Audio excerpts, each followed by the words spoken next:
a esta silla y a esta guitarra.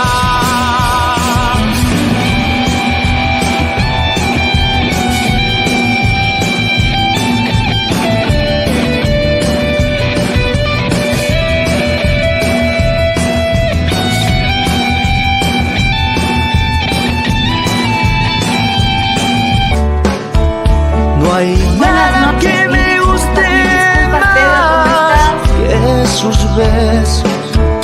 No hay nada que me alegre más que su compañía.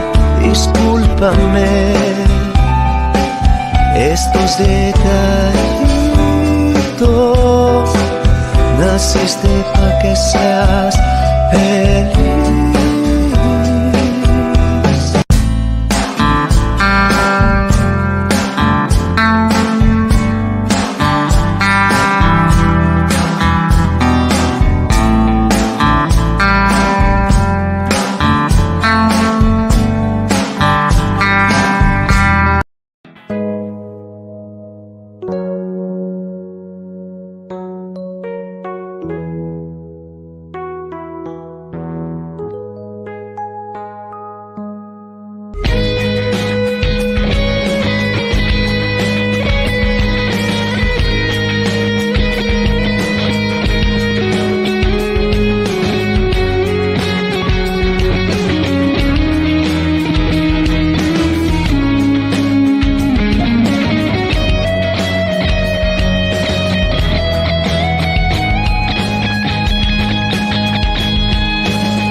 Listo, muy buenas noches con todos y cada uno de los presentes. Es un gusto estar una vez más en Periodismo en Llamas, compartir nuestros espacios de opinión pública dedicados a los temas de interés nacional para precisamente ponerlos a su consideración y que ustedes saquen sus propias conclusiones y que ustedes tengan la última palabra.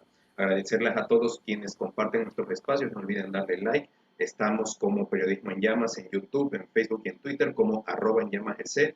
No olviden dar el like y compartir. Y suscríbanse a nuestro canal y más que nada para que podamos seguir llegando a mucha más gente para poder hacer estos espacios que son, como les digo, dedicados a ustedes y para ustedes. Somos un espacio de educación política, más que nada creemos en el pluralismo ideológico y más que nada la libertad es buena cuando se aprende a vivir la verdad, que es nuestro lema en este medio de comunicación digital. A ver, esta noche tenemos dos invitados muy especiales con quienes tengo el gusto de compartir este panel que hemos preparado para esta noche. El tema principal serán los resultados electorales de las elecciones presidenciales del 2021 que se llevaron a cabo este domingo 11 de abril del 2021, en la cual ya a esta hora tenemos que el señor Guillermo Lasso Mendoza, por la alianza Creo Partido Social Cristiano, ha llegado a la presidencia de la República, lo cual tiene una serie de implicaciones y matices que las iremos analizando con nuestros invitados especiales. Los procederé a presentar. Contamos con la presencia de el doctor Pedro Donoso. Él es doctor en jurisprudencia, él es el director general del Gabinete Estratégico ICARE, que es Inteligencia Comunicacional, es licenciado en Ciencias Políticas y Jurídicas y tiene una amplia experticia en gestión, reputación, administración de crisis, análisis de contexto, entre otros temas. Y por otro lado tenemos a la doctora Grace Jiménez, quien es consultora política, especialista en temas de comunicación política, así como también otros temas y de lo que vamos a ir abordando más adelante. Me permito presentar ante ustedes, soy John Viverselli, soy politólogo de la Universidad Casa Grande, actualmente estoy cursando mi tesis y también espero Dios mediante ir ejerciendo mi profesión más adelante. Qué gusto tenerlos a ustedes en esta noche. Quisiera que se puedan presentar ante la audiencia y que puedan compartirnos con nosotros su introducción. ¿Cómo les va? Buenas noches. Qué gusto tenerlos, estimado Pedro y estimada Grace.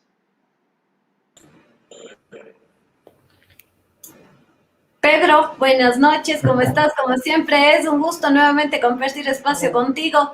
Creo que compartimos más que en nuestras propias casas, así que un abrazo fraterno desde Cuenca. John, felicitarte por estos espacios maravillosos. Te felicito por tu graduación que pronto será. Cuenta conmigo al menos para lo que necesites. No soy doctora, me gustaría, pero Grace está muy bien, así que no pasa nada, tranquilo. Me dicen de todo, ¿no? Hasta me cambian el nombre. El Jacobo García me dice Grace Jaramillo, a quien mando un fuerte abrazo desde acá del Ecuador. Entonces, no te preocupes, siempre pasa. Pero no, bienvenidos y un fraterno abrazo a la audiencia de Periodismo en Llamas. Muchas gracias, John, por la invitación. Yo no sé por qué le odian tanto a la Grace que le hacen compartir panel conmigo. Debe estar ya absolutamente harta. No, un gustazo, de verdad. Yo creo que Grace debe ser de las personas que más claridad, digamos, de los conceptos tiene. No lo digo así como porque estamos compartiendo panel, sino porque uno se encuentra con tantas cosas en este oficio, ¿no? Pero, digamos, creo que es supremamente importante su voz, creo que es supremamente importante, digamos, además que su voz esté en estos espacios, ¿no? En estos espacios yo creo que tan importantes finalmente que de a poco vamos construyendo, sobre todo pensamiento crítico, ¿no? Y sobre todo ya es hora de tener la audacia de empezar a cuestionar los análisis postelectorales que muchas veces se hacen con mucho sesgo, con poca data y con poco análisis, ¿no?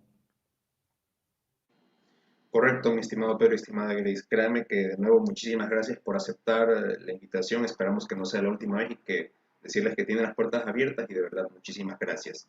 A ver, quiero empezar por el tema de los resultados electorales de 2021. Quiero darle paso primero a usted, estimada Grace, y luego le daré paso a usted, estimado Pedro. ¿Por qué ganó Guillermo Lasso las elecciones? ¿Cómo entender los resultados electorales del día domingo 11 de abril del 2021 desde la óptica de la comunicación política, campañas electorales, etcétera? Le escuchamos, estimada Grace. Bueno, yo creo que el porqué está lejos de los análisis políticos, ¿no? Yo creo que decir por qué el electorado eligió un candidato como Guillermo Lasso, que también, o por qué rechazó al que perdió, creo que es una pregunta muy compleja, ¿no? Sin embargo, yo considero, después de todo lo que hemos escuchado, después de todo lo que hemos visto, que el país del encuentro a la gente le llamó mucho la atención y votó por ese país del encuentro, pero también votó en contra de un proyecto autoritario, en contra de un proyecto que la gente asumía que no quería volver, por un proyecto en donde la gente no veía con buenos ojos que cierto candidato esté con la figura de otro, ¿no? Al Ecuador no le gustan los candidatos segundones. Y creo que los errores de campaña le pesó muchísimo. Nos vimos en segunda vuelta un candidato mucho... a ver, yo siempre digo que ninguna de las dos candidaturas lograron proponer o resolver o darle respuestas a la gente frente a los problemas más latentes que tienen, ¿no? Pedro siempre lo explica, la convergencia de crisis que tiene el Ecuador.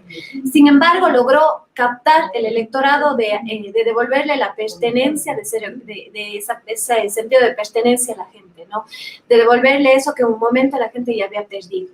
Y si tú analizas y le preguntas a la gente por qué votó por Guillermo Lasso, es obviamente porque dice, ya le dimos el paso a la izquierda y a 10 años de correísmo, 4 años de morenismo es un cambio para la derecha. Entonces, obviamente, partiendo de dos modelos diferentes, también vimos una campaña en segunda vuelta que, mientras la una se dedicaba a responder los ataques del otro candidato, el otro estaba proponiendo, estaba con los jóvenes, estaba liderando procesos de encuentro, estaba planteando consultas populares con los Días Unidos, estaba firmando acuerdos con las mujeres. Si bien es cierto, no te garantiza que van a ser, no te garantiza que los derechos van a ser respetados a cabalidad, pero te da una idea de que sí está hablando y que sí está debatiendo, ¿no? Entonces yo creo que el hecho de tener el país del encuentro, al final logró calar en cierta parte, pero en otra parte votó por un candidato que no le permita regresar a lo que ya vivieron 14 años. Correcto, estimada Grace. Ya regresaré con el tema de los eslogans y de las frases que sin duda alguna calaron y que vale la pena acotarlo. Estimado Pedro, ¿cuál es su lectura respecto a los contextos, las circunstancias bajo las cuales Guillermo Lasso gana la presidencia. Usted, políticamente correcto, hace tiempo decía de que el tejido social del Ecuador, sin duda alguna, está muy fracturado, está muy polarizado. Yo le escuchaba a usted de que, sin duda alguna, octubre se quedó huérfano en esta lucha. La pandemia del COVID-19 también influyó inevitablemente en esto. El gobierno del presidente Moreno también. Entonces, ¿qué lectura hace Pedro Donoso en torno a las circunstancias y contextos en torno a la victoria del señor Guillermo Lasso? Yo desde el domingo he estado poniendo en cuestionamiento todas las hipótesis que planteé. Es decir, no entiendo qué pasó, y te soy súper sincero, ¿no es cierto? Cuando uno hace análisis finalmente social, porque la dinámica social es bastante líquida, es mucho más complejo, ¿no es cierto?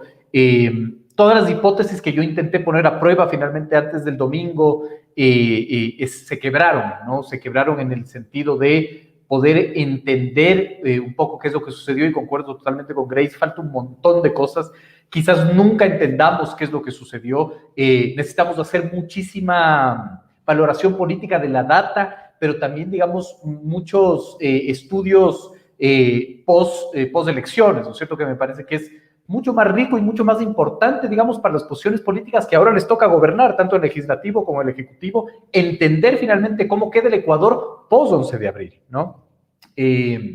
A mí me sigue cuestionando finalmente la idea de qué es lo que sucedió, es decir, yo planteaba en ese programa de Políticamente Correcto y lo decía, yo no veía quién pudo abanderar una lucha de octubre, porque en octubre pasaron un montón de cosas. El problema del Ecuador es que tiene esta capacidad de simplificar los fenómenos sociales y ponerlos bajo la alfombra, ¿no es cierto? Hay una canción lindísima de León Gieco, aquí ya parezco izquierdoso pachamámico, pero esta canción finalmente de León Gieco es súper linda, además que habla de ser los Salieris de Charly García, ¿no? Y él dice, la Argentina es este país de esponja que se chupa todo lo que pasó, y el Ecuador es igual, es decir, tenemos una incapacidad de procesar socialmente, de ponernos en espejos finalmente, ¿no? Es decir, había un artículo interesantísimo a mediados del 2000, no me acuerdo de quién era, pero que decía el Ecuador tiene esta tragedia de no tener espejos, que le cuesta muchísimo verse al espejo, ¿no? Entonces, finalmente, Yacu Pérez nos demostró que él logró capitalizar octubre, y cuando decimos finalmente que quién va a capitalizar octubre en la segunda vuelta, en donde, digamos, el movimiento indígena estaba ausente, no hubo nadie que capitalice finalmente,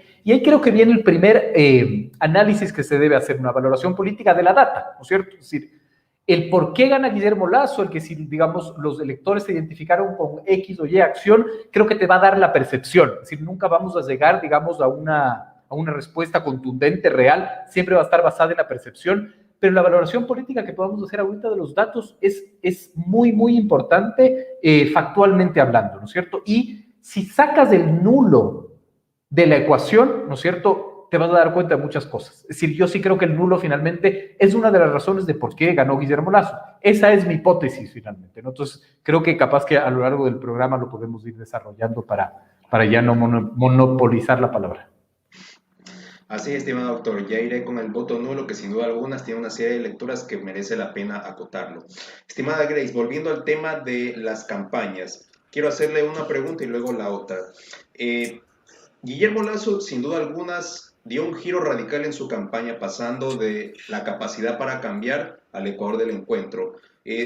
¿Cómo entender esto de que de un 19% que sin duda algunas llega debilitado a la primera vuelta, cómo podemos entender que del 19% llegó a un 52% ganándole a Andrés Arauz como primer punto? Y como segundo punto, yo le escuchaba a usted en varias entrevistas de que Pichincha y Azoy fueron claves en esta elección. Me gustaría que nos explique muchísimo más al respecto, porque sin duda alguna Guillermo Lasso arrasa en la sierra, y es la sierra que determina que llegue a la presidencia efectivamente básicamente de 2-1, ya que logra arrasar en determinado número de provincias. Entonces, ¿qué lectura le puede hacer al respecto usted en torno al giro radical de la campaña y al tema de Pichincha y Azoy en el tema de la campaña, estimada Grace? Bueno, yo creo que respecto a la primera pregunta hay que entender dos temas principales o dos escenarios principales, ¿no? Primero, una segunda vuelta súper cerrada, una segunda vuelta en donde llevaba aparentemente la ventaja el candidato Arauz, porque efectivamente tenía casi 3 semanas que él podía hacer campaña, mientras Guillermo Lasso luchaba por su legitimidad, ¿no? Luchaba por ser el candidato de la segunda vuelta, por ser el candidato que pasó a la segunda vuelta y no Yacu, ¿no? O sea, tener esta disputa entre el fraude o no. En medio de eso, él entra deslegitimado, él entra con un letrero, así el puro estilo de Inri, pero con un letrero que decía fraude gigante, en donde efectivamente necesitaba del voto indígena, pero no sabía cómo llegar al votante indígena, ¿no? Porque obviamente era quien le había robado al movimiento, a Pachacutic, la idea de llegar a Carondelet. En medio de esto, yo sí digo, y dentro del 11 de abril yo pensaba y conversaba en mi casa y decía, yo sentí que Guillermo Lasso quería ser presidente más que nunca. Los dos querían ser presidente. Pero Guillermo Lasso tomó decisiones, como por ejemplo cambiar su equipo político, que es en medio de la segunda vuelta es tenaz. Segundo, pasar del Guillermo Lasso aburrido, pasar del Guillermo Lasso banquero al Guillermo Lasso del encuentro, el Guillermo Lasso ese que habla. Y muchas veces yo cuestioné de que él era un cambio brusco, que hay que tener cuidado con los cambios, porque podrían verse falsos, podrían verse un poco, digamos, fingidos, poco por decirlo así. Exactamente, fingidos. Pero al final, el tener una estrategia comunicacional centralizada y que efectivamente tenía varios frentes, como los jóvenes, como el tema del TikTok, como el tema de a su hijo haciendo campaña, cómo mostrar a su familia integrada en un país tan conservador como el nuestro, en donde el sentido de familia, producto de la pandemia, la gente arraigó mucho más, porque las familias comenzaron a unirse producto de la pandemia. Entonces, mostrar esa idea de familia, dice Andrés Seminario, pasar de ser gobernante a ser el cuidador, a tener esa idea de mostrar liderazgo que no tenía el Ecuador frente al gobierno actual o referencia a Lenín Moreno, a pesar de que no tenía propuesta de plan de trabajo porque lanzaba muchas cosas, tenía esa imagen de cambio, tenía esa imagen de que realmente quería hacer las cosas por el país. Entonces, eso por un lado caló, ¿no? Mientras que en el otro lado teníamos una campaña, digamos, dispersa de mensajes que tenía política en territorio, que creo que fue clave la política en territorio, pero pareciera que el correísmo había tocado techo. En las encuestas decían que se estancaba, claro, hoy en día las encuestas no son para análisis, sino son otros más generadores de opinión pública, pero decía que estaba estancado, que Lasso había subido, que ni sé qué, que cosas así, y comienza a generar la estabilidad, ¿no? La inestabilidad, ¿no? Y cuando tienes un equipo de campaña que está fraccionado y que tiene muchas cabezas las que piensan y que tiene muchas decisiones que tomar, y cuando tienes mucha gente tomando tus decisiones, pasa lo que le pasó a la campaña de Arauz. A pesar de que ellos tenían una estructura comunicacional buena, no lograron capitalizar y se dedicaron a responder los ataques de Guillermo Lasso. Por eso las campañas de contraste en segunda vuelta son principales, porque mientras el uno ataca y el otro responde, el otro aprovecha para seguir posicionando, ¿no? Entonces, las dos campañas cometieron errores, las dos campañas hicieron cosas que no estaban de acuerdo a lo que el Ecuador necesitaba. Las dos campañas no propusieron cómo, por qué, dónde. No hubo un debate de propuestas, a pesar de que es una herramienta muy poderosa. Sin embargo, la gente sí analizó. Y yo creo que la narrativa de Durán Barba, de posicionar, de que Rafael Correa le puso a Moreno, fue clave. O sea, para mí eso creo que fue clave, ¿no? Porque se había venido 4 años de Lasso es Moreno, Lasso empujó la silla de Moreno. Hoy día veíamos una data que luego del 21 de marzo habían 2 hashtags que se había posicionado. El Andrés no mientas otra vez y Lasso empuja la silla de Moreno. Entonces, frente a eso, la gente se puso a pensar y dijo, bueno, sí, capaz sí. Rafael le puso a Moreno y entran en esa disyuntiva de que seguramente ahora Rafael le quiere poner a Arauz y nos va a pasar lo mismo. Entonces, el miedo a eso, seguramente hoy tenemos los resultados que tenemos. Por otro lado, Pichincha y Azuay eran claves. Pichincha, una parte de Guayaquil, y Azuay eran claves en la segunda vuelta. Primero porque Azuay tenía un 42% votado, que era de la votación de Yacu, ¿no? Y Pichincha, obviamente, porque había esa zona sur, esa parte popular, que había decidido por otro tipo de candidatos como Héroes. y que no se había decidido por ninguno de los dos. Azuay y Pichincha no se había decidido por ninguno de los dos candidatos. Entonces, frente a eso, vimos dos candidatos que no lograron ingresar, al menos en el Azuay, por ejemplo. Primero, porque nosotros tenemos una crisis de liderazgo, y segundo, porque no llegaron con propuestas o no llegaron con el mensaje o la narrativa que el azuayo necesitaba escuchar. Por ejemplo, el tema de la vialidad, el tema de la defensa del agua, el tema de la migración, el tema del empleo, o sea, muchas cosas que no lograron capitalizar. Y eso también se vio en el 11 de abril, porque si ustedes miran, el correísmo, digamos, el Azuay le pasó la factura al correísmo, el voto nulo le gana al correísmo. El voto nulo saca un 30% del correísmo. Entonces, ahí hay que entender que ya no sirvieron los proyectos de izquierda, ya no sirvieron las causas de izquierda, ya no sirvió ampliar el discurso hacia el progresismo, sino que la gente le pasó factura acá. Y el voto nulo tiene una cara llamado Yacu Pérez, que es un líder a quien, si tú preguntas en el Azuay, la gente desde 30 años para arriba piensa que evidentemente la banca le hizo un fraude a la gente, a Yacu Pérez. Entonces son estos análisis que van mucho más allá, y ahí el Pedro es el máster, ahí él puede explicar, son estos análisis que van mucho más allá de la data, sino son mucho más cualitativas, entender por qué en el Azuay gana Guillermo Lasso después de haber pasado un fenómeno tan importante como el 99, donde la gente se desintegró familias, tuvieron que salir. El Azuay es una de las provincias donde más migración existió, Azuay, Cañar y Loja, y hoy está dándole la oportunidad a un gobierno de derecha, digamos así, o le está dando una oportunidad al candidato Guillermo, mejor dicho, el presidente electo de Guillermo Lasso. Entonces, frente a eso, tú analizas y dices, ¿pero por qué? Entonces, ahí, por ejemplo, solo en el Azuay tú te puedes dar cuenta que la gente le dio el apoyo a Guillermo Lasso en contra del correísmo. Porque el correísmo construyó la cárcel de Turín, porque el correísmo tenía un proyecto que le mantuvo a la Azuay votada, mejor dicho, a Cuenca, 8 años como el proyecto Tranvía, que a pesar de que es como la pandemia, la gente, el cuencano ya aprendió a vivir con el tranvía, ¿no? Pero sin embargo, muchísimos negocios quebraron. Tienes el tema de los proyectos extractivistas. En Cuenca el 82% votó en defensa del agua. Y nosotros le veíamos a los candidatos asambleístas en estas elecciones, que en ese momento eran gobernadores, bailando e inaugurando los procesos extractivistas en el Azuay. Entonces es todo una suma de temas que le pasó factura al correísmo. Correcto, estimada doctora, estimada Grace, ya voy a regresar con el tema sin duda alguna, del territorio, que es sumamente importante. Estimado Pedro, Grace acaba de manifestar el tema del voto nulo. Le quisiera preguntar a usted, ¿qué mensaje nos deja el voto nulo? Ha alcanzado un récord histórico sin precedentes, el 16.25% según los datos publicados en el CNE, representa más de 1.700.000 votos.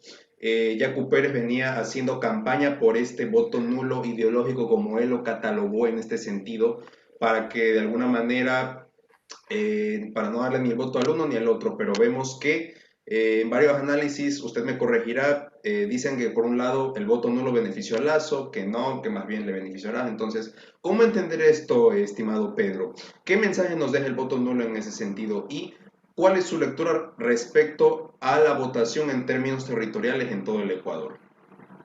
A ver, digamos, cuando yo hago análisis, digamos, de contexto y me pesa lo electoral, porque no soy experto en el análisis electoral, la Grace es la experta en eso, digamos, pero cuando yo finalmente quiero hacer una valoración, ¿no es cierto?, del tema electoral, en el Ecuador hay que fijarse en 7 provincias, ¿no es cierto?, que albergan el 70% de los electores, ¿no es cierto?, y en 22 cantones que tienen más de 100.000 habitantes, ¿no es cierto?, y ese siempre es como el análisis cuantitativo que hay que hacer. Después hay que darle una valoración cualitativa. Yo soy más hijo de lo cualitativo que lo cuantitativo. Es decir, yo, digamos, me especializo más en hacer estudios de corte cualitativo que cuantitativo.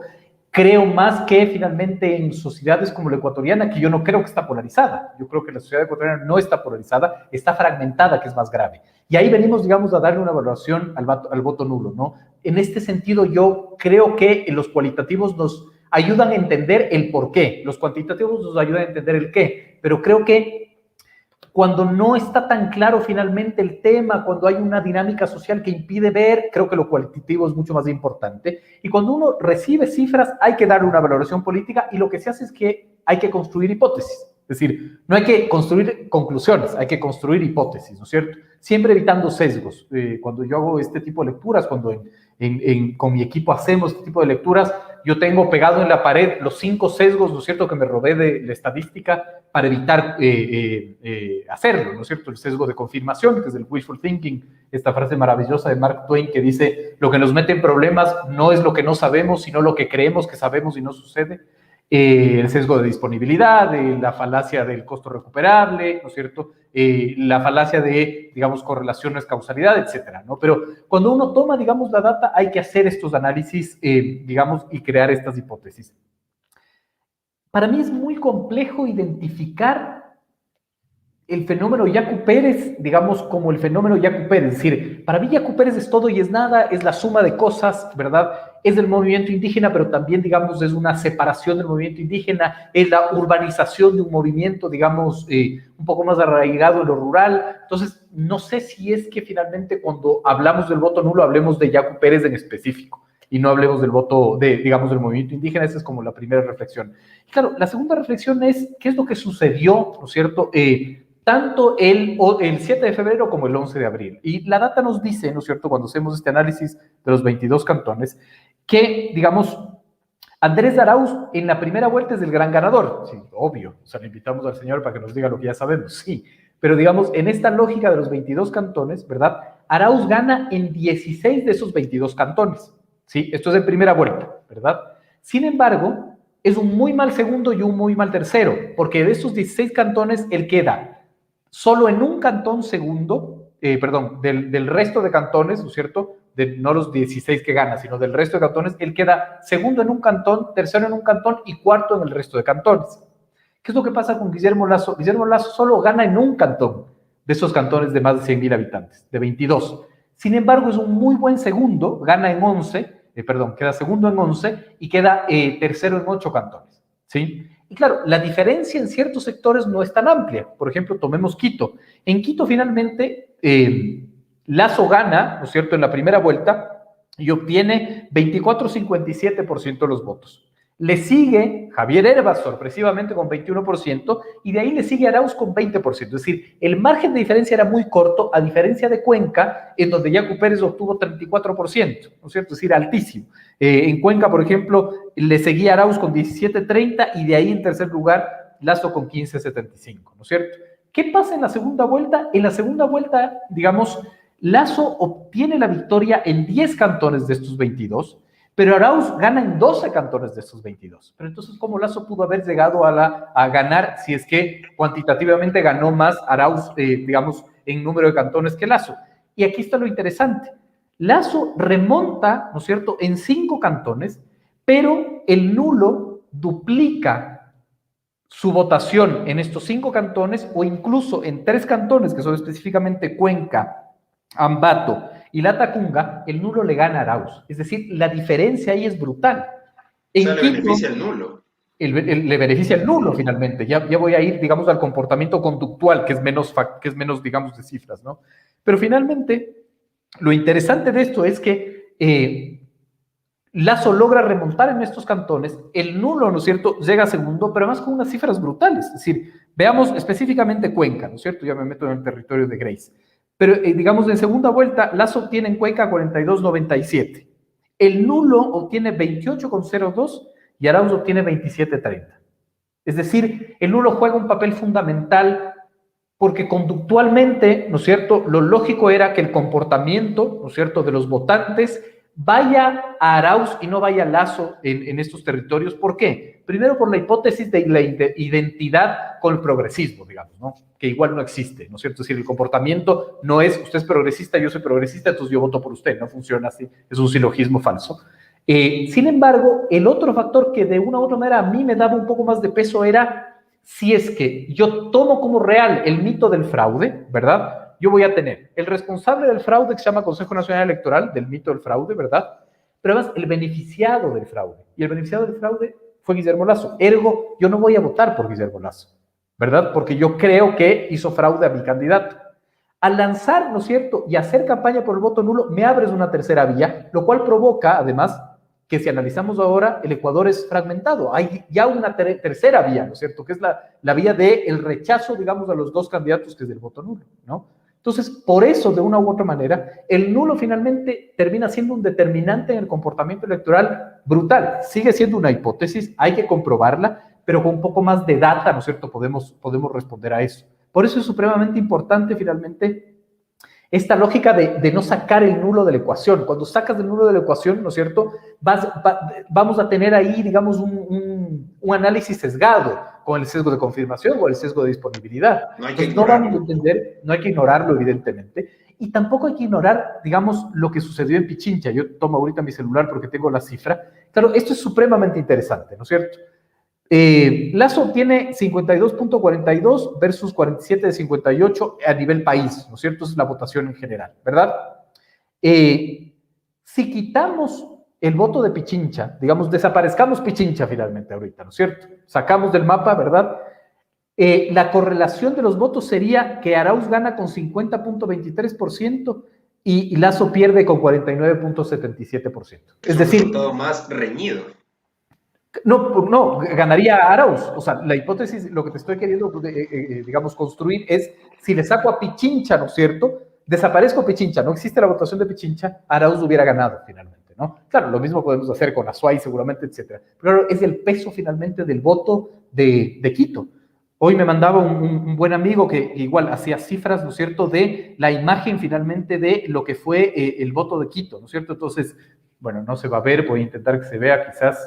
No sé, ahí no se ve casi nada, pero bueno, se ve un poquito ahí, ¿no es cierto? Entonces ahí tenemos, digamos, todas las elecciones que se han dado. Este último de acá, más bien de acá, este de acá, es el voto en Quito, ¿no es cierto? Segunda vuelta 2021. Todo es de color lila, que es la votación de Lasso. Es decir, Lasso gana en todas las parroquias de Quito. O sea, la diferencia finalmente en Pichincha es de 30 puntos. O sea, es impresionante, es brutal. Y esto tiene que ver como un elemento y hay que discutirlo con relación al tema de gobernabilidad, que lo podemos hablar más adelante.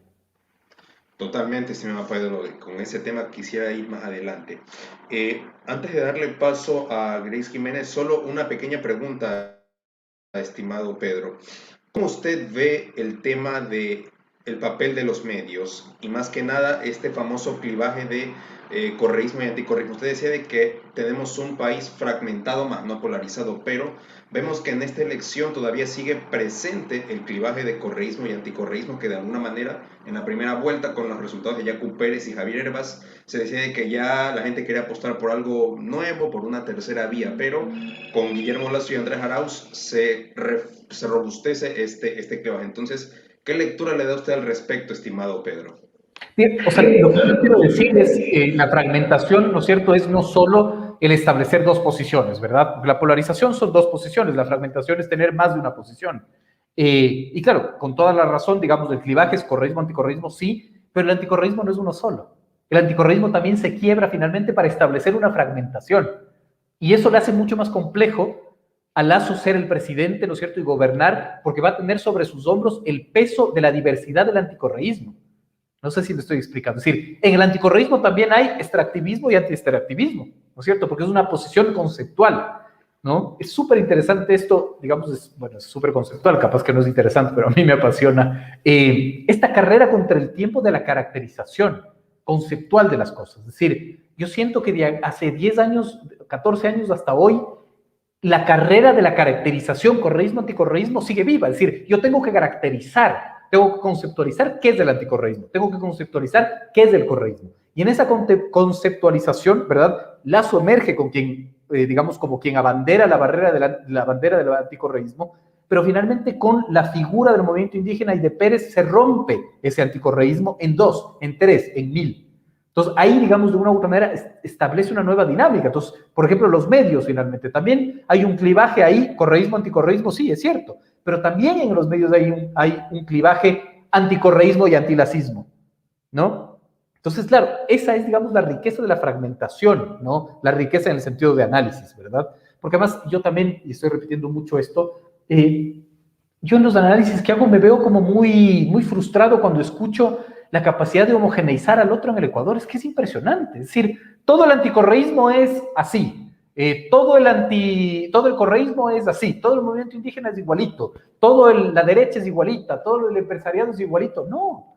O sea, internamente la dinámica social de cada uno de estos reductos tiene variaciones, tiene distintos intereses. Matices. El empresariado, por ejemplo, matices. El empresariado no es igual en el Ecuador. Tiene características serranas distintas de las costeñas. Entre importadores y exportadores hay intereses distintos, ¿no? Entonces, mientras nosotros no entendamos, ¿no es cierto?, la diversidad del otro, va a ser muy difícil hacer valoraciones políticas reales. Correcto, estimado Pedro. Ahora, estimada Grace, volviendo al tema de las campañas electorales, a título personal, qué bueno, me alegra haberme equivocado. Yo tenía miedo de que el famoso fantasma del fraude electoral vuelva a asomar, en el sentido de que ninguno de los dos candidatos asuma la derrota de una manera civilizada o con un gesto democrático. Sorpresivamente, la noche del 11 de abril a las 9 de la noche, tenemos un Guillermo Lasso que reconoció su triunfo, y por otro lado tenemos un Andrés Arauz que reconoció la derrota e incluso le llamó por teléfono a Guillermo Lasso, un gesto que no hemos visto probablemente en mucho tiempo. Usted me corregirá si es que en algún episodio de la historia se ha de haber dado algo parecido. ¿Qué lectura le ve usted en torno a este tipo de gestos que sin duda algunas muestran una civilidad democrática, como un primer punto? Y como segundo punto, estimada Grace, ¿qué proyecciones podemos hacer de aquí a las elecciones del 2023? Que ya se está hablando de por sí mucho al respecto en torno a las seccionales, a las alcaldías, prefecturas, etcétera. El Ecuador debe ser el único país que no termina una campaña electoral tan terrible y quiere empezar otra. O sea, solo en mi país se ve una cosa así. A ver, con respecto a la primera pregunta, sí. A ver, yo creo que el mensaje de Andrés Arauz es súper claro. Yo creo que lo había tuiteado, ¿no? Hay tres elementos principales. El primero, que Andrés Arauz mostró el liderazgo esa noche que no se vio en campaña. Mostró tener esa capacidad para decir lo que quería decir. 2 horas antes teníamos un expresidente, Rafael Correa, gritando fraude a viva voz, y él dijo no, esto no es así, esto no va por ahí. Yo creo y considero eso. Segundo, el mensaje de él salir con sus asambleístas es súper fuerte. Es un mensaje no verbal en donde él indica y dice el correísmo, mejor dicho: la alianza UNE sigue más fuerte que nunca. Somos 50 personas atrás. Eso quiere decir, por eso yo estoy a veces en desacuerdo cuando me preguntan en las entrevistas, ¿usted cree que con esta pérdida del correísmo va a desaparecer? No. Yo creo que el correísmo tocó techo ya. Yo creo que es una pérdida grande. Yo creo que es un golpe súper fuerte para el correísmo, pero hay que pensar y ver si Andrés Arauz logra ampliar ese proyecto con las convicciones de un Andrés Arauz líder, y ver si se puede proyectar mucho más allá del correísmo. ¿Usted lo ve como un arauzismo en ese sentido, quizás? Yo creo que el correísmo como tal perdió forma, perdió sentido y tocó techo en el Ecuador. La gente no va a pasar más de la votación que tuvo ahí. Lo digo hoy, 15 de abril, si no me falla la fecha, ¿no? Entonces, hay que ver cómo avanza esos proyectos, hay que ver si se logra esos proyectos, pero sobre todo hay que ver el comportamiento y de qué lado va a estar el bloque de UNES en la Asamblea. Primero hay que ver que no se declaren independientes, que eso se ve mucho en el Ecuador. Primero, que no se declaren independientes y ver a qué bancada se va. Segundo, qué propuestas o qué leyes van a poner sobre el debate. Y tercero, ver con quién se van a juntar para hacer un bloque mayoritario. Con quién van a sentarse a negociar para que Pierina sea presidente. Entonces, hay muchas cosas en juego que todavía el correísmo puede jugarlas, pero hay que ver cómo las juega, ¿no? Tercero, yo creo que hay que dejar de llamar a los proyectos de izquierda y a correísmo. Yo creo que ya nos dimos cuenta en el Ecuador que Rafael Correa, que la figura del correísmo ya llegó, no a su fin, pero sí ya llegó a su tope máximo, ¿no? Y es hora de que, producto de que el Ecuador cambió, sea otro sea otra propuesta, o sea otro proyecto político, no sé si con Andrés Arauz, no sé si con Yabascal, pero al menos que tenga, que recoja estos sectores que producto de 10 años se dejó afuera, se convirtieron en adversarios políticos, se convirtieron en enemigos políticos, necesita recobrar la base que perdió, los estudiantes, los gremios, los maestros, los jubilados. Entonces creo que hay que mirar cómo va a evolucionar ese proyecto del que Andrés Arauz habló en su discurso, ¿no? No sé si usted está de acuerdo, estimada Gris, en que de alguna manera ya hay que ir superando este maniqueísmo de correísmo y anticorreísmo que en vez de generar un mayor debate público solamente genera más división en la sociedad ecuatoriana. Yo creo que el Ecuador le superó. Yo creo que, y ahí creo que voy a discrepar un poco con el Pedro. Yo creo que el Ecuador está fragmentado en 4 fuerzas políticas y obviamente eso te permite ver un escenario más amplio, lo que me permite responder la segunda parte, ¿no? Pero yo creo que esa dicotomía del correísmo, anticorreísmo, digamos, el Ecuador superó, por eso hoy tenemos un presidente totalmente diferente. Por eso hoy el Ecuador ha decidido ya, se cansó de eso. Fueron 4 años que el morenismo hizo la persecución a la política de Estado, que todos los días, ¿quién más le tuvo viva al correísmo? No fue, pero ninguna de las otras fuerzas más que el morenismo. O sea, Lenín Moreno es el mejor jefe de campaña que ha tenido el correísmo en estos 4 años. Entonces, ni siquiera la oposición fue Guillermo Lasso. La oposición del morenismo fue Correa. Entonces, yo creo que frente a eso, el desgaste del correísmo como tal ha sido tan grande que hoy hayan perdido sus elecciones después de 14 años. Y segundo, yo creo que el tema de los nuevos escenarios es súper importante porque te plantea lo que dice Pedro, la tercera vía, ¿no? Y me gusta mucho este tema de la tercera vía porque sí, es una propuesta o es un eslogan de campaña que ha creado las mujeres vicepresidentas y que plantearon el tema de la gobernabilidad como una tercera vía y como una opción también, ¿no? Entonces, en estos nuevos escenarios, en este 2023, planteamos figuras como Yacu, que fueron un error, creo yo, figuras como Otto, figuras como Pedro Freile, figuras como Hervas, figuras como Sofía Merino, que pueden hacer un papel importante en estos nuevos escenarios, ¿no? En este nuevo debate, y ya sin la sombra de tal o tal candidato. Incluso Andrés Arauz podría ser una figura en este nuevo escenario dependiente de cómo avance su proyecto en la Asamblea, su proyecto político, de cómo avance y de qué lado él vaya a estar, y sobre todo si es que ya por fin deja de pensar que los proyectos de izquierda siguen ligados al correísmo, a una figura como tal. Ya nos dimos cuenta que en el Ecuador eso de tener dioses y líderes mesiánicos ya no pegó. Eso es para el 2006. Para El Salvador, que hoy está viviendo esta misma situación, con una asamblea totalmente con parte del Ejecutivo. Entonces el Ecuador necesita otro tipo de cosas y por eso hoy ha elegido un modelo económico diferente, muy diferente a lo que tenía hace 6, 7 años. Así es, estimada Grace. De hecho, me hace acuerdo un interesante autor que era Manuel Agustín Aguirre, que él decía de que en el Ecuador siempre hemos tenido estas culturas dominadas por los caciquismos, por los caudillismos, entonces, exactamente, entonces eso es lo que hay que ir. Totalmente, totalmente. O sea, como decía Andrés F. Córdoba, en la política ecuatoriana se puede tostar granizo en ese sentido.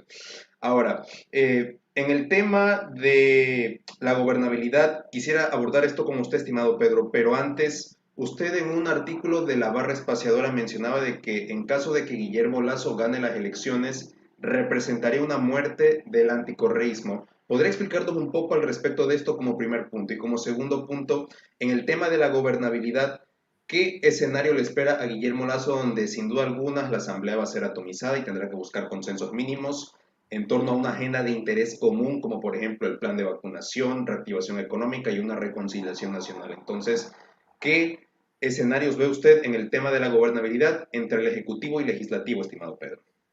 Yo como les explicaba un poco, soy como muy fetichista de analizar el contexto, ¿no? Entonces, yo siempre repito esto, la situación del Ecuador es nunca antes vista, ¿no es cierto? Los niveles de pesimismo son nunca antes vistos. Yo repito muchísimo esto. Sedatos decía en una encuesta de finales de marzo, 8 de cada 10 ecuatorianos se sienten pesimistas del futuro, perfiles de opinión decían 9 de cada 10, perdón, del presente, no del futuro. Entonces, claro, esa es la cancha en la que estás jugando. ¿Y qué pasa cuando tienes de una u otra manera una cancha llena de pesimismo? Todo puede suceder. Y cuando todo puede suceder, puedes hablar, digamos, desde la lógica de la no gobernabilidad formal, institucional, y de la no gobernabilidad, ¿no es cierto?, desde la periferia. Yo no sé si ustedes vieron este documental de Netflix, ya cuando cito es un documental de Netflix, es que es un desastre, pero no, o sea, solo quiero hacer una referencia, ¿no? Este documental de Rompan Todo, ¿no es cierto? Este documental de rock, no sé qué.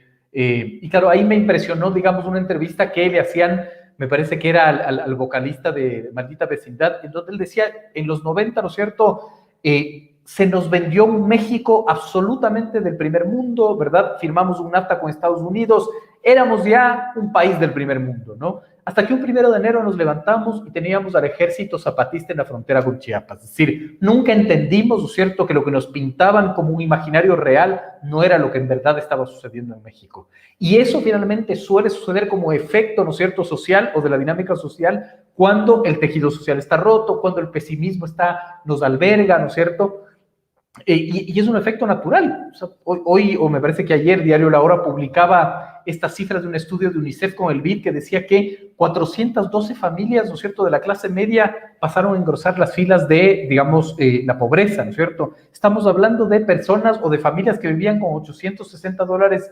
digamos, mensuales, que hoy ganan $420 mensuales. Es decir, se empieza a descomponer el tejido social y nada bueno puede salir de eso. Entonces, ¿qué es lo que quiero decir? Que en esta campaña, las dos propuestas, ¿no es cierto?, mientras ganaban votos, perdían margen de gobernabilidad, ¿no? Yo digamos, me causaba un desazón escuchar a un Guillermo Lasso cuya propuesta era: borraré de la central de riesgo a las personas que tengan deudas de menos de $1,000. O sea, eso es populismo puro y duro, porque además es gravísimo finalmente, porque afecta la posibilidad de dar crédito. Y no es que los bancos dicen, perfecto, entonces, como Pedro Donoso, digamos, ya le borramos, ¿no es cierto?, de la central de riesgo su deuda, entonces le damos nomás crédito. No, pues. O sea, todas las entidades crediticias lo que te dicen es: yo no puedo ver su historial de crédito, ¿verdad? Entonces no le voy a dar crédito. No nos olvidemos que no solo nos dan créditos las financieras, los bancos, no. También te da crédito almacenes de electrodomésticos, también te da crédito a las telefónicas, ¿no es cierto? Compras a crédito. Entonces, mientras más propuestas hacías, menos margen de gobernabilidad tienes. Entonces, ¿qué es lo que yo decía? Oiga, en ese Pedro, artículo? disculpe, ¿usted cree que ahí también entra este tema de que él ofreció vacunar a 9 millones de personas en menos de 100 días? ¿Usted cree que ahí también podría caer en un populismo el presidente electo? Eso no sé si es populismo, ¿verdad? Porque, o sea, el tema de la central de riesgos tengo un poco más de conocimiento y puedo decir que es populismo porque no hace bien a nadie, ni a los entes que dan crédito, ni a las personas que reciben el crédito, que van a ver la llave del crédito cerrado finalmente por la incapacidad de ver los registros. Lo que me parece la propuesta de vacunar a 9 millones de personas en 100 días me parece bastante peligrosa. ¿Por qué? Porque primero generas una expectativa. El enemigo de los políticos mayores es la expectativa, ¿no? Y la expectativa en cancha de alto pesimismo es muy, muy grave, finalmente, ¿no? Y lo segundo es porque tú no tienes control. El problema de las vacunas no es un problema de logística, a pesar de que estamos viendo que el gobierno de Moreno, hasta en la logística, comete errores, ¿verdad? No es un problema de logística, es un problema de producción. Es decir, no es que tú vas y golpeas las puertas de Pfizer y le dices: vea, no sea malito, deme vendiendo, yo aquí le pago más. No se trata de eso, se trata de la capacidad de producción. Vimos el gobierno de Italia, finalmente Pfizer y todas las farmacéuticas violentaron los contratos porque no pudieron cumplir, digamos, la demanda. No es un tema de voluntad política, que además ese es otro de los problemas del Ecuador, que creemos que todo se resuelve con voluntad política. No, hay realidades. Entonces, lo que yo decía es, con respecto a los dos modelos, ¿verdad? Porque una periodista me preguntaba, pero el domingo 11 de abril lo que se juega son las visiones de dos modelos. Decía, sí, pero en realidad se va a devorar al modelo. Es decir, es muy complejo finalmente que Lasso pueda cumplir, ¿no es cierto?, las cosas dentro de su modelo cuando el Ecuador finalmente en la realidad es otro. Es como que muy complejo eso, ¿no? Entonces, por eso decía que, y además la prueba de fuego es esto, ¿no es cierto? El correísmo y anticorreísmo se están enfrentando, o el ganador ya, el anticorreísmo, se enfrenta a una realidad muy compleja, que si fracasa, lo que va a hacer es solidificar a un correísmo que va a venir con mucha más fuerza, en ese sentido, ¿no? Yo ahí discrepo, digamos, con Grace, en el sentido que para mí el anticorreísmo y el correísmo está más vivo que nunca, y lo vamos a ver finalmente en la gobernabilidad formal de la relación asamblea-legislativo, de la relación ejecutivo, digamos, Consejo de Participación Ciudadana, etcétera, pero también vamos a ver la ingobernabilidad desde la periferia, los movimientos sociales, por ejemplo, ¿no? Recordemos que Pachacuti ya anunció que va a ser oposición un mes antes de saber quién era el ganador, es decir, ya lo dijo, ¿no? Al más puro estilo del MPD en los 90, no sé si ustedes se acuerdan, ¿no? Que el MPD salía a hacer huelgas, paros que les llamaban preventivos, por si acaso sube el pasaje. Era como yo les intentaba explicar a mis colegas colombianos, peruanos, bolivianos, me decían, no entiendo. Sí, había un movimiento político, ¿no es cierto?, respaldado por movimientos sociales que salían a hacer protestas por si acaso. Digamos, esa era la lógica, porque los mantenía vivos, es una estructura, digamos, una estrategia política, pero lo grave de eso es esto, ¿no? Es decir, que finalmente la gobernabilidad está basada en una realidad que se va a devorar un modelo, ¿verdad? Y que va a ser muy complejo establecer un sentido de gobernabilidad, no solo en la lógica de la estabilidad formal. Yo no dudo, por ejemplo, que ahorita Creo está ya haciendo una operación para quebrar el bloque de ID. Eso no es una data, esto es, digamos, una opinión, es grave que yo haga una opinión, digamos, pero creo que seguramente están trabajando para eso, ¿no? O sea, a mí no me sorprendería que el Partido Social Cristiano, Creo, y la Izquierda Democrática puedan hacer una mayoría, ¿verdad? O una minoría del peso de UNES, por ejemplo. Pero claro, aquí viene el cuestionamiento y la gobernabilidad de la periferia, la gobernabilidad de los movimientos sociales. ¿Qué va a suceder? ¿Qué va a suceder cuando la CONAIE diga, oiga, sigue subiendo la gasolina? Evidente, si se liberalizó el costo de la gasolina. Va a seguir subiendo, por supuesto, ¿no? Estimado Pedro, ¿y usted cómo ve la conformación del gabinete de Guillermo Lasso?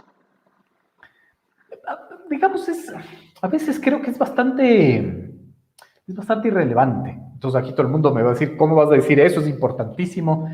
Porque creo que hay problemas, o sea, no problemas, sino consideraciones mucho más graves. Es decir, no importa finalmente que pongas a una feminista, ¿no es cierto?, en el MIES, ¿verdad?, que es importante, evidentemente, por la paridad de género, por la representatividad, etcétera, pero ¿cómo resuelves el problema de los femicidios? Es decir, el problema de los femicidios no es salir a decir, dejen de matar a mujeres, ¿me explico? Es una descomposición social brutal, es otra cosa, la inequidad, digamos, entre hombres y mujeres. Grace lo va a decir con mucha más solvencia, incluso me va a corregir si es que me equivoco, ¿verdad? Pero es estructural. O sea, es un problema estructural totalmente. El problema del machismo no es pues que hay que incluir el lenguaje de todes, que me parece importante también, pero es un problema estructural también. Entonces, no sé si sirva poner en la foto a un indígena, a un afro, a una mujer y garantizar que con eso resuelves los problemas estructurales. Aquí se necesita política pública real, pura y dura.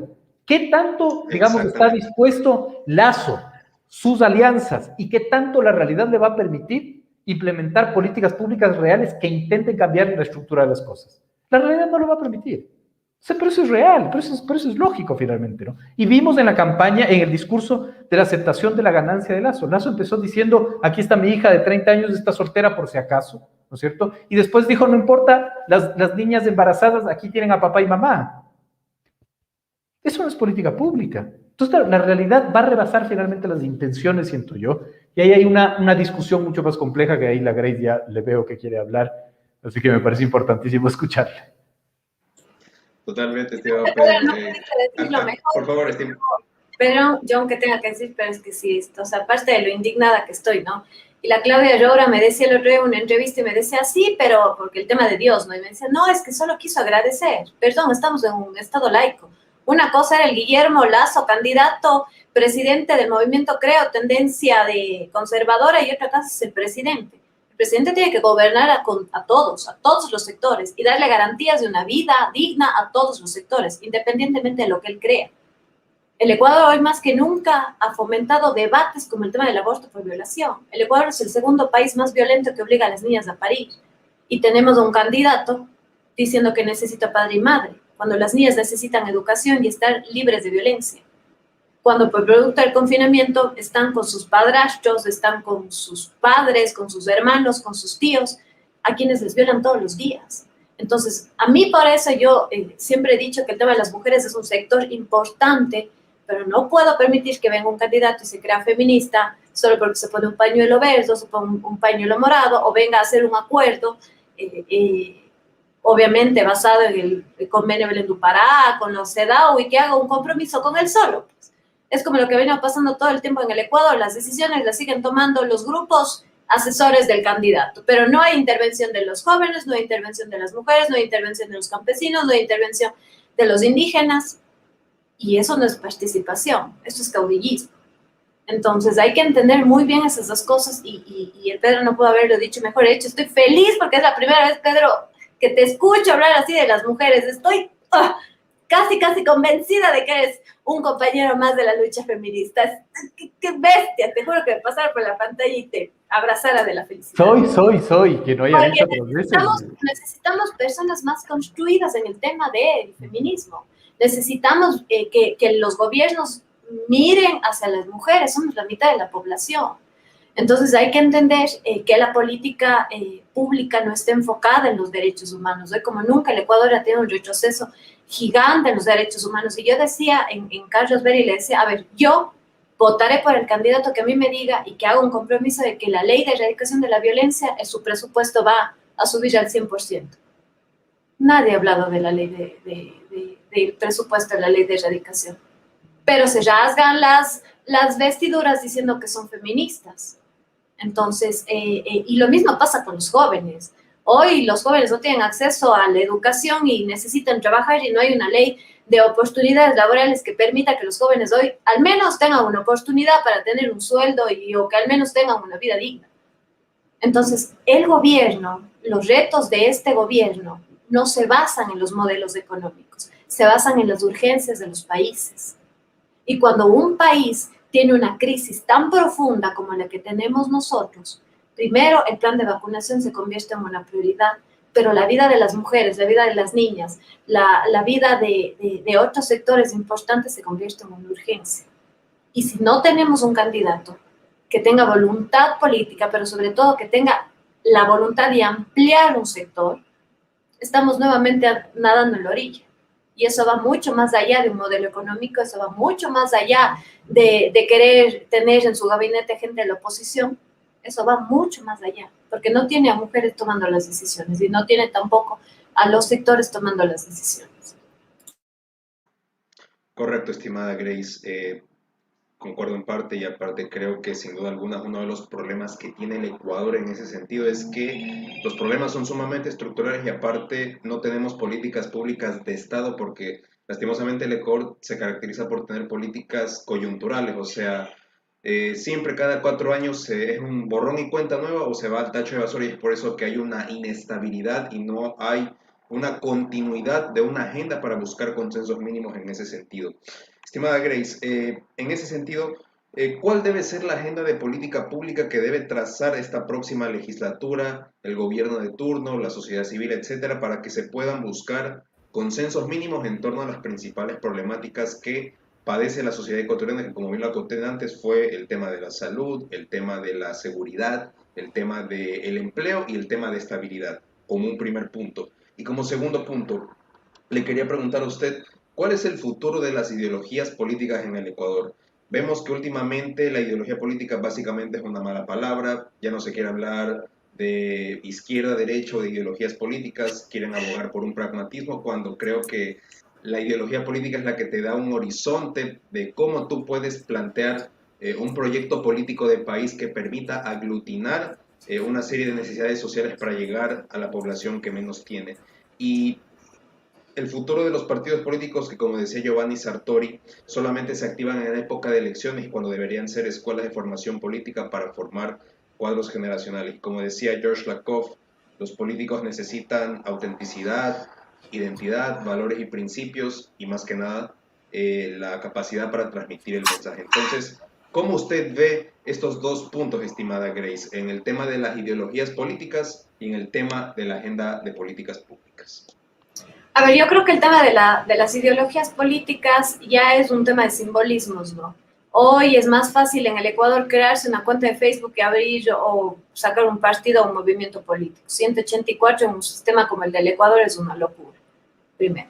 Segundo, yo creo que es importante reconocer que el Ecuador, al no tener un sistema estructurado, un sistema político estructurado, hace que todavía sigan siendo los mismos caudillos que manejan los partidos, las mismas personas que se lanzan a presidente, prefecto y a todas las dignidades de elección popular, ¿no? Porque no tienen y no fomentan esto de tener la formación de cuadros políticos, ¿no? Yo creo que dos de los grandes partidos en el Ecuador que sí tiene y que aún tienen esa formación de cuadros políticos es el Partido Social Cristiano con la cantera y Unidad Popular, ex de MPD, que siguen todavía teniendo a los jóvenes, formándoles en la lucha popular, en el proletariado, bueno, depende de qué lado le ven, ¿no?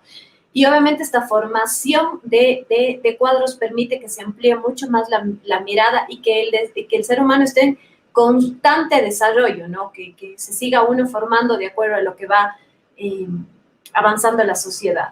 Sin embargo, yo creo que producto de todo esto de la pandemia, producto de todo cómo la política ha cambiado en Latinoamérica, cómo ha cambiado en el mundo, la urgencia de nuevos liderazgos y la urgencia de nuevos escenarios políticos ya se vio el 7 de febrero, cuando la mitad de la población votó por Hervas, por Yacu, por Freile, y eso se vio reflejado en casi 4 millones, 5 o 6 millones de votos. Entonces, creo que esa urgencia ha permitido que incluso haya oportunidad para otros sectores importantes. Hoy la idea ya no es lo que era con Rodrigo Borja, ¿no?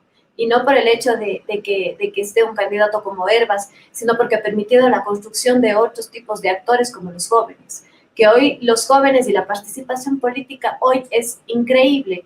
Nosotros estamos haciendo un diplomado de comunicación política y no tienen idea cuánto la gente nos ha preguntado. Obviamente, producto de la crisis económica, es muy difícil llegar a ciertas personas, ¿no? Pero hoy los jóvenes como nunca quieren aprender de la política. Ya no quieren llegar así porque mi papá fue dueño del partido, porque mi tío tiene una palanca. Ya no, los jóvenes quieren participar de manera activa, ¿no? Y yo creo que el tema de la política pública en el Ecuador, o sea, es relativa, ¿no? Uno dice, sí, necesitamos más política pública, necesitamos más inversión, necesitamos más empleo. Tenemos un país en crisis, en donde creo que es necesario que los primeros pasos para salir de cualquier crisis económica es el tema del plan de vacunación. Guillermo Lasso ha propuesto que va a vacunar en 100 días a 9 millones de ecuatorianos. Esperamos que sea así. Esperemos que esto se dé de manera efectiva. Y obviamente ir con el resto de temas, ¿no? En campaña electoral, mientras más corto el tiempo, más se exacerban las propuestas demagógicas. Tendremos que ver si sube el sueldo básico a $500, si la economía le permite dar un sueldo a las mujeres jefas de hogar, a ver si la ley le permite dar muchas más becas a los jóvenes. Entonces, yo creo que para poder hablar de un proyecto de país es necesario, primero, lograr una gobernabilidad.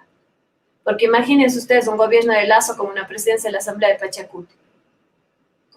Complicado, complejo. Y vamos a tener los mismos errores de siempre, los mismos problemas de siempre. Entonces yo creo que este rato el nuevo gobierno, más que plantear política pública, lo que necesita es tener a ciertos sectores trabajando en política pública, pero lograr una verdadera gobernabilidad. Primero, una transición transparente y responsable, que parece que ya lo está haciendo, o al menos eso vemos en los grandes medios, ¿no? Pero el tema de la gobernabilidad es súper importante, porque va a tener 2 primeros años bien complicados.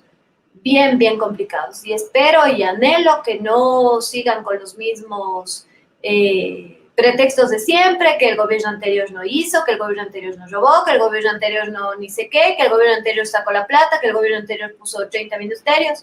O sea, ya sabíamos, se metieron de candidatos. Entonces, echarle la culpa al gobierno anterior, la típica muletilla. Dijo, no me acuerdo quién me dijo, pero la política del retroceso.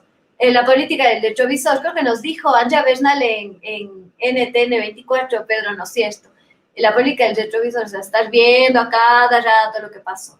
Entonces, yo creo que hoy el desafío es superar lo que ya el Ecuador ha pasado, plantear soluciones y respuestas viables y sustentables a los principales problemas del Ecuador, que es la economía y la salud, y obviamente sentarse a debatir las necesidades con ciertos sectores.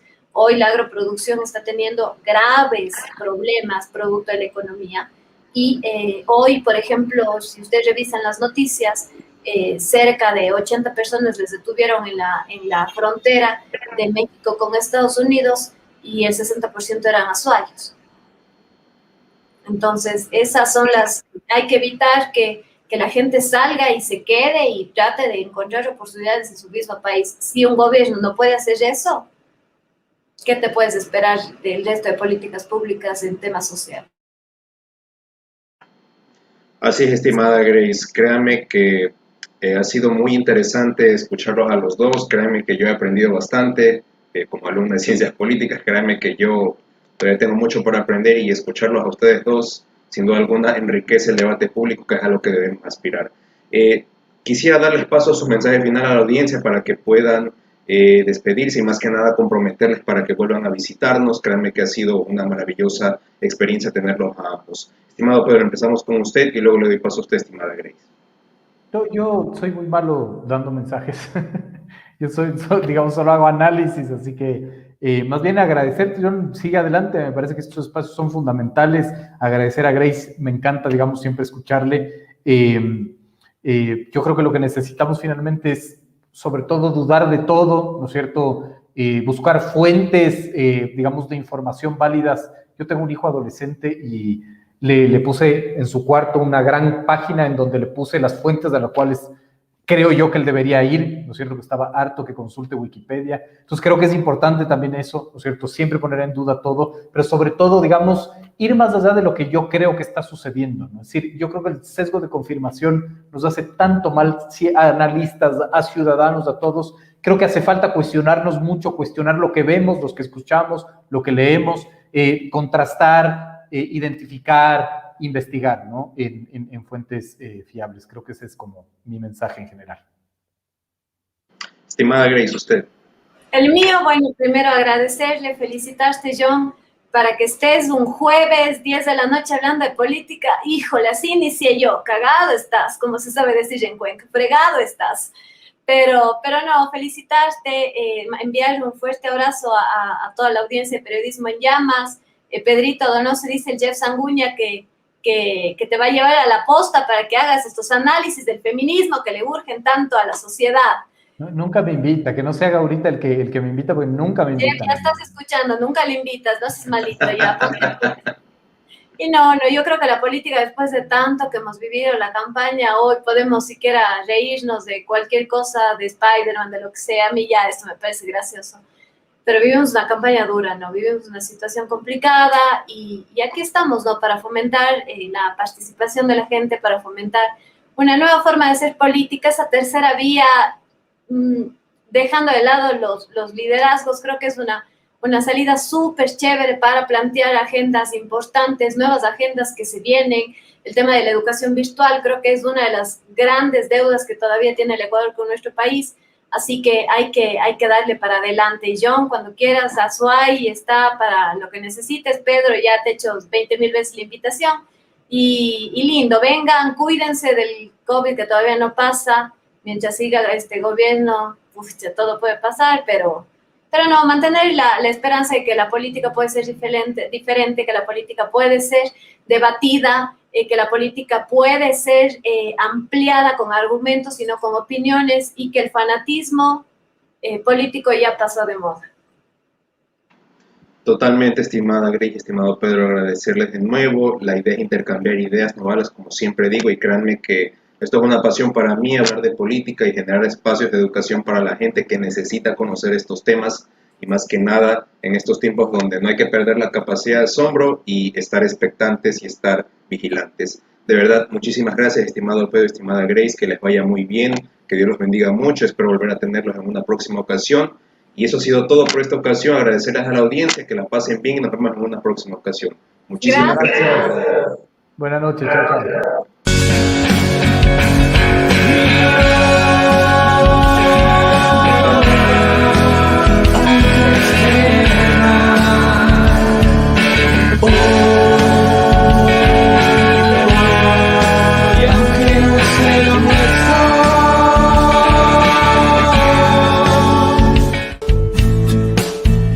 Y mi corazón que a mí se partía.